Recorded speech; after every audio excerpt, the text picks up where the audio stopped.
Praise the lord. ప్రియ సహోదరి సహోదరుడా, నీ జీవితాన్ని మార్చేది కేవలం నీ కలలు మాత్రమే కాదు, నీతో కలిసి నడిచే మనుషులు కూడా.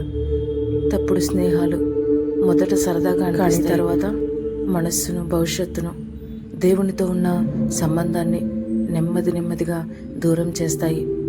యేసయ్య నీ జీవితానికి వెలుగు కావాలనుకుంటున్నావా? అయితే నిన్ను దేవుని వైపు నడిపించే వారితో స్నేహం చెయ్యి. ఎందుకంటే సరైన సహవాసం నీ జీవితాన్ని ఆశీర్వాదంగా మార్చగలదు.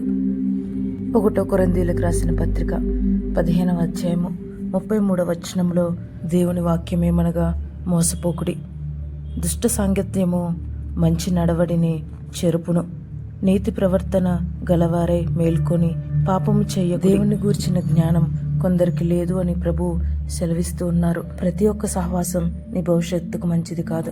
కొంతమంది నీ నవ్వును పంచుకుంటారు, కొంతమంది నీ ప్రశాంతత నీకు దూరం చేస్తారు. కాబట్టి మంచి సహవాసము కలిగి జీవించు. దేవుడు నీ జీవితాన్ని మార్చి కొత్త వెలుగును ప్రసాదిస్తారు. ఆమెన్. హల్లెలూయా. దేవుడు మిమ్మల్ని దీవించునుగాక.